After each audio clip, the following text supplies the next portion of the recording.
You're not going to get this information from the mainstream press. People in the United States are completely unaware of this.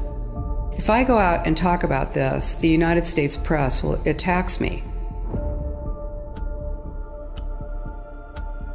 Everything that we're looking at now is destined to collapse our economies. This is a corporatocracy. It's a totalitarian state being developed right now all over the world. This is a plan that was agreed to by 179 nations back in 1992. It's a United Nations plan. It's called the Agenda for the 21st Century. It is the inventory and control plan. Inventory and control of all land, all water, all minerals, all plants, all animals, all construction, all means of production, all food, all energy, all information, and all human beings in the world. So many of us around the world think that, well, sustainable development, it just sounds so great. Isn't it about recycling and creative reuse and creating energy and food resources for everyone? And the answer is no, it really is not. It's about moving populations into city centers, concentrated city centers, and clearing them out of the rural areas. And about 75% of the population lives in large cities. The goal is to move everyone out of the rural areas and into the large cities. And the goal of Agenda 21 is one world government and total control from a central unit. You are not going to get thrown on a train car.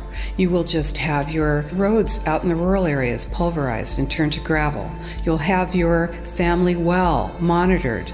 You will have your energy restricted. You will have your school service cut, your sheriff's service cut. You will find that you are not able to get your goods to market, and then you have to move into the city.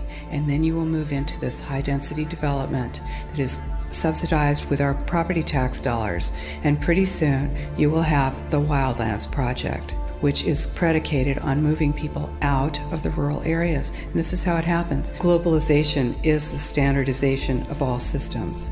So that includes water, law enforcement, education, energy. All systems have to be brought into harmony in order to control them all. The three pillars of United Nations Agenda 21 are economy, ecology, and equity, the three E's. And everyone sort of thinks that they know what that means, the idea of social equity. It must mean that, well, everyone's going to have access to clean water and clean air, and no one's property is going to be used as a dumping ground because they are at a poverty level. But really what social equity is about impoverishing huge portions of the population and bringing down the developed nations.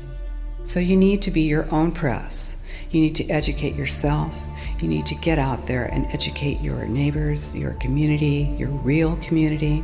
You need to help your children understand that they're being indoctrinated from pre-kindergarten to postgraduate school. All of us have a responsibility to ourselves and to others to work for personal freedom. And always remember that even though we work as a group, if we do work as a group, we're all individuals in those groups, and we answer only to ourselves. This is essential. It's essential. As free human beings, this is what we are. We are free, and we need to continue to be free. But we have to become aware and then make our friends and our neighbors and our community aware as well, and work together.